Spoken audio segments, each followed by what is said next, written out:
Hello students, আমি Moumita ma'am. আশা করি তোমরা সকলে খুব ভালো আছো। Welcome back to our channel.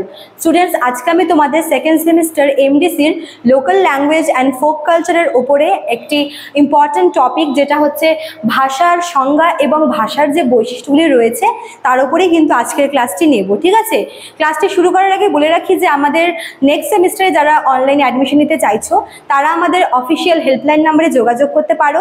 আমাদের হেল্পলাইন নাম্বার দুটি আছে, একটা হচ্ছে 6295916282 আর একটা হচ্ছে 7076398606। ঠিক আছে, দেখো দেওয়া আছে এখানে নাম্বার দুটো, তোমরা যে কোনো একটি নাম্বারে যোগাযোগ করতে পারো।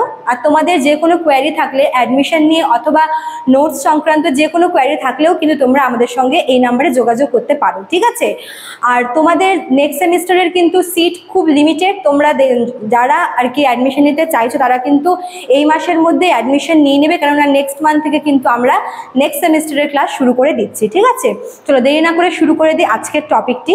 দেখো, ভাষার সংজ্ঞা এবং বৈশিষ্ট্য। ভাষার যে সংজ্ঞা, এটা আলাদা করে তো বলার কিছু প্রয়োজন পড়ে না, কারণ আমরা খুব ছোট থেকেই কিন্তু এই ভাষা, ধ্বনি এইসব নিয়েই কিন্তু পড়াশোনা করে এসেছি। ঠিক আছে, আমাদের কিন্তু এতটুকু আইডিয়া আছে যে ভাষা জিনিসটা কি। ঠিক আছে, দেখো ভাষা যেটা হচ্ছে সেটা তো অনেকটা নদীর মতো। কথায় বলে যে ভাষা হচ্ছে নদীর মতো, কেননা যে আমাদের মানে মানুষের যে জন্ম, মানুষের জন্মের আগে থেকেই কিন্তু ভাষার জন্ম হয়েছে। ঠিক আছে, আর ভাষাকে নদীর সাথে কম্পেয়ার এজন্যই করা হয় যে নদী যেরকম আর কি উদ্ভব হওয়ার পর থেকে অনেক বেশ কয়েকবার বাঁক পরিবর্তন করে, ঠিক তেমনই ভাষা মানে সৃষ্টির সময় থেকে শুরু করে কিন্তু বেশ কয়েকবার বাঁক পরিবর্তন করেছে। এই বাঁক পরিবর্তন করা মানে হচ্ছে ভাষা কিন্তু বিভিন্ন এই যে ধ্বনির যে আর কি গ্রহণ বর্জন হয়েছে। ঠিক আছে, একদম শুরুতে ভাষার মানে রূপটা অন্যরকম ছিল এবং তারপরে বিভিন্নভাবে মডিফাই হতে হতে কিন্তু বর্তমান যুগের ভাষাকে আমরা অন্য রূপেই দেখি। ঠিক আছে, যদি আমরা ভাষার একটা প্রপার সংজ্ঞা দেখি, তো ভাষা বলতে আমরা কি বলি যে মানুষের যে মুখনিসৃত ধ্বনি, সুস্পষ্ট ধ্বনিকেই কিন্তু ধ্বনি সমূহের বৈশিষ্ট্যকে বলা হয় ভাষা। মানুষের মুখের দ্বারা উচ্চারিত সুস্পষ্ট অর্থপূর্ণ ধ্বনির সমষ্টিকে বলা হয়ে থাকে ভাষা। ঠিক আছে, শুধুমাত্র যে উচ্চারিত হবে এটাই না, সেটাকে অবশ্যই কিন্তু সুস্পষ্ট হতে হবে। ঠিক আছে, ভাষার বৈশিষ্ট্যের মধ্যে এটা একটা পড়ে যে ভাষা হচ্ছে মানুষের মুখনিসৃত উচ্চারিত ধ্বনির সমষ্টি। ঠিক আছে, এবং এই উচ্চারিত ধ্বনি সমষ্টি শুধুমাত্র উচ্চারিত হবে এমন না, তাকে কিন্তু অর্থপূর্ণ হতে হবে। ঠিক আছে, যদি কোনো অর্থহীন উচ্চারণ করা হয় তবে তাকে কিন্তু আমরা ভাষা বলে গণ্য করব না। ঠিক আছে, অর্থাৎ যেই ভাষা বা যেই ধ্বনি উচ্চারিত হবে সেই ধ্বনিকে অবশ্যই অর্থপূর্ণ হতে হবে। ঠিক আছে, এটা হচ্ছে ভাষার প্রাথমিক বৈশিষ্ট্য। নেক্সট হচ্ছে যেই আর কি ধ্বনি উচ্চারিত হবে তাকে অবশ্যই স্পষ্ট হতে হবে।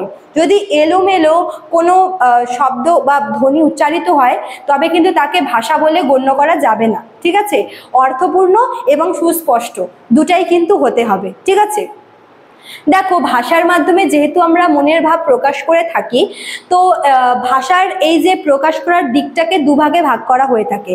একটা হচ্ছে বহিরঙ্গ আর একটা হচ্ছে অন্তরঙ্গ। বহিরঙ্গ অন্তরঙ্গ কি? বহিরঙ্গ হচ্ছে ভাষার ধ্বনি। ঠিক আছে, মানে ভাষার দুটা দিক আছে, একটা হচ্ছে বহিরঙ্গ আর একটা অন্তরঙ্গ।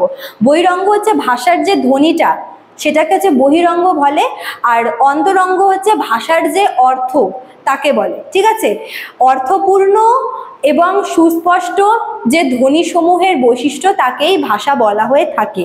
ঠিক আছে, এবং আরেকটা ব্যাপার সেটা হচ্ছে ভাষার যেই ধ্বনিসমূহের দ্বারা উৎপন্ন হবে সেই ধ্বনিসমূহকে অবশ্যই একটি নির্দিষ্ট বিন্যাসে থাকতে হবে। মানে এলোমেলোভাবে কিন্তু ভাষা এলোমেলোভাবে উচ্চারিত ধ্বনিকে কিন্তু ভাষা বলে গণ্য করা যাবে না। ঠিক আছে, যেই ধ্বনি উচ্চারিত হবে তাকে অবশ্যই সুস্পষ্ট হতে হবে, অর্থপূর্ণ হতে হবে এবং সেই সাথে নির্দিষ্ট বিন্যাসে সজ্জিত অবস্থায় থাকতে হবে, তবেই কিন্তু আমরা তাকে ভাষা বলে গণ্য করব। তো স্টুডেন্টস, আজকের ক্লাস এতটুকুই ছিল। আশা করি তোমরা বুঝতে পারলে ভাষা কি এবং ভাষার বৈশিষ্ট্য কি কি। ঠিক আছে, নেক্সট ক্লাসে আমি একটা নিউ টপিক নিয়ে আবার আসবো। ভালো লাগলে তোমরা অবশ্যই লাইক, কমেন্ট করবে, শেয়ার করবে। দেখা হচ্ছে নেক্সট ক্লাসে। Thank you.